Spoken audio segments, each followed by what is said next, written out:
Akal kita ini juga bisa diperkirakannya nanti jam 18.31 itu azan maghrib di Masjid Medan Area. Akal. Tapi kuping kita nggak tahu itu kalau belum dengar Allahu Akbar, Allahu Akbar. Nggak tahu dia. Akal kita bilang iya, kenapa? Semalam ku tengok waktu sholat maghrib itu 18.31. Tahu dia. Hebat akal manusia ini. Kalau begitu Ustaz, cukup hidayah akal itu bisa sempurna manusia. Ada juga kelemahannya akal itu. Ada yang nggak sanggup dipikirkannya. Bisa Bapak Ibu pikirkan, tongkat dipukul ke laut bisa terbelah. Bagaimana mikirinya itu? Nggak masuk akal. Bisa Bapak Ibu pikirkan, ada orang lahir nggak ada ayahnya. Bisa Ustaz. Bagaimana itu? Ayahnya entah di mana-mana, pokoknya bisa lah. Oke. Bisa Bapak Ibu pikirkan, ada orang lahir tidak punya ayah, tidak punya ibu. Adam alaihissalam. Bagaimana mikirkannya?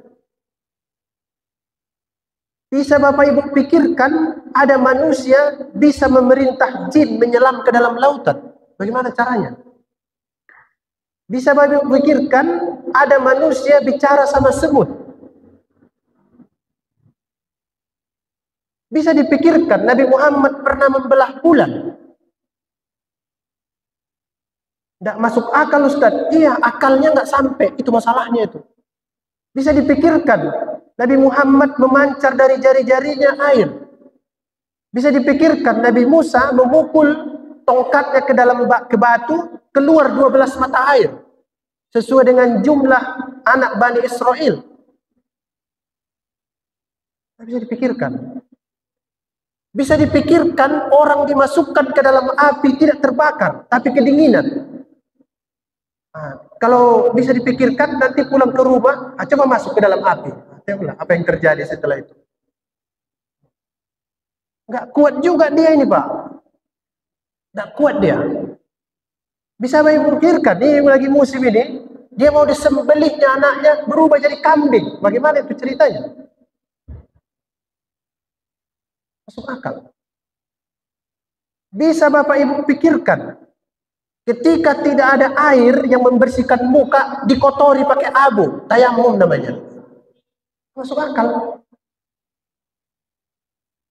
Bisa itu dipikirkan, kaki kita terpijak najis, tapi yang dibasuh kepala. Tidak cukup kakinya saja, batal wudhunya. Ngerti kita? Banyak nggak ngerti kita di dunia ini. Ada orang. Kata Yusuf Qaradawi, kalau semua bisa kau pikirkan, jangan kau sembah Tuhan. Sembah aja akalmu. Itu sebabnya dibuat Tuhan, ada yang tak bisa kita pikirkan supaya kita sembah Tuhan. Jangan pernah bermimpi Bapak Ibu, semua masalah dunia ini bisa Bapak Ibu selesaikan dengan pikiran. Namanya itu dalam bahasa filsafat, suprarasional. Suprarasional itu bukan tidak masuk akal, tapi tidak terjangkau akal. Kalau tidak masuk akal namanya irrasional. Kalau masuk akal namanya rasional. Tapi kalau tidak terjangkau akal namanya suprarasional. Tidak bisa akal ini. Wahai Tuhan, apa jalan keluarnya? Yang selalu kami baca di sholat minimal 17 kali. Ihdinas siratal mustaqim. Supaya kami ini bisa. Alhamdulillah, Alhamdulillah. Diberikan hidayah yang paling tinggi. Apa itu Ustaz? Hidayah wahyu. Hidayah intuisi. Hidayah Al-Quran. Di Al-Quran lah baru kita tahu, kita anggap sesuatu itu baik. Padahal bisa jadi buruk. Kita anggap sesuatu itu buruk, padahal sebenarnya baik. Banyak yang tidak kita suka, baik untuk kita. Banyak yang kita suka, buruk untuk kita. Ini sukanya jam segini nih Pak, main handphone di rumah. tapi buruk. Ngapain di sini dengar kajian? Udah suara ustadznya kuat, pening mendengarnya. Tak suka kita, tapi harus kita kerjakan. Kenapa? Karena saya menyampaikan hidayah wahyu. Nah, di wahyu inilah Bapak Ibu sekalian, kita bisa beribadah. Biarpun kata orang, kenapa itu sholat subuh 2 rakaat? Kan tenaga kita lagi banyak. Kenapa Isya itu 4 rakaat? Kan tenaga sudah mau habis. Kenapa zuhur itu 4 rakaat? Kan lagi capek kerja. Kenapa enggak zuhur aja 2? Subuh 4. Karena lagi banyak tenaga. Jangan kau pikirkan itu. Dibilang Nabi begitu. Maghrib 3, Isya 4, sampai seterusnya. Tidak bisa diubah-ubah. Namanya itu hidayah wahyu. Nah, alhamdulillah, itulah yang kita pelajari, tafsir Al-Quran. Hanya dengan ini Pak, baru tahu kita mana jalan yang benar, mana jalan yang buruk. Kalau cuma mengandalkan pikiran, kesalahan hidup itu. Banyak kesalahan. Sebab itu, mari kita belajar terus. Habis waktu, Ustaz. Berapa menit lagi? 9. Nah, panjang ini. Tak siap ini sampai tengah malam. Masalah-masalah yang begini-gini. Karena dia tafsir. 9 menit. 10? 10 ya? 2. Saya ringkas saja Pak PKM ya. Hidayah 4. Kemudian apa yang diminta? Siratul mustaqim. Apa artinya Ustaz? Sirat artinya menelan. Menelan artinya. Kok menelan Ustaz? Bisa dibaca zirat pakai zaid, boleh. Boleh juga dibaca sirat pakai sin. Nah, itu dijelaskan Imam Az-Zamakhsyari dalam tafsirnya Al-Kasyaf. Al-Kasyaf an haqa'iq wa amidit tanzil wa uyunil aqawil fi wujuhit ta'wil. Itu nama tafsirnya. Alirannya Mu'tazilah, tapi bahasanya bagus. Boleh dibaca sirat, boleh dibaca zirat, boleh dibaca sirat pakai sin. Tapi pas imam nanti jangan diganti, Pak Imam. Bingung semua nanti. Pas ditanya, kenapa diganti? Kata Ustaz tadi, enggak usah, biar saja. Ini sebagai wawasan. Sirat artinya menelan. Kenapa disebut menelan? Karena jalannya itu lebar. Kalau jalannya kecil, bahasa Arabnya sabil atau torik. Sabil, torik, jalan. Tapi kecil-kecil, gang-gang lah, kira-kira begitu. Tapi kalau sirat, jalan yang besar, jalan tol. Apa maksudnya? Jalan ke surga itu luas.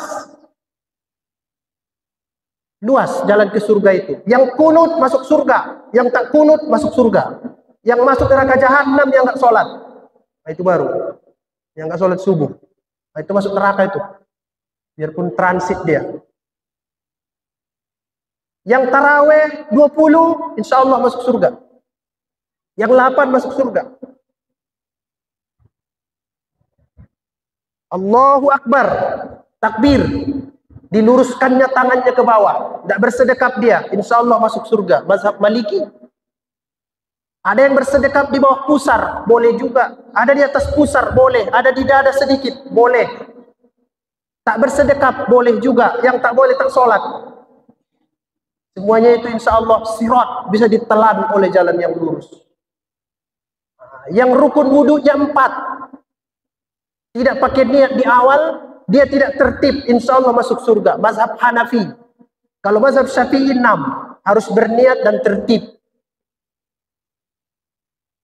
Sirat, jalan yang lebar. Yang mengharamkan musik, insya Allah masuk surga. Yang menghalalkan juga masuk surga. Tidak ada masalah di situ. Jangan bertengkar-tengkar gara-gara itu. Habis tenaga, tidak ada gunanya itu. Lebih bagus Bapak Ibu kerja. Dapat duit bisa menyekolahkan anak. Sirat, lebar. Jangan bilang cuma kami yang masuk surga, luas sekali itu. Nanti Bapak Ibu takut di surga itu sendirian. Itu kita beragama ini, saudara. Jangan sedikit-sedikit berantem sana, berantem sana, berantem. Padahal nggak penting. Nggak usah ribut-ribut. Lebar jalan ke sana. Tapi mustaqim, harus yang lurus. Lebar dan lurus. Tidak boleh juga sembarangan. Bagaimana supaya tahu kita itu jalan yang masih lebar dan lurus itu tidak menyimpang? Caranya mengaji.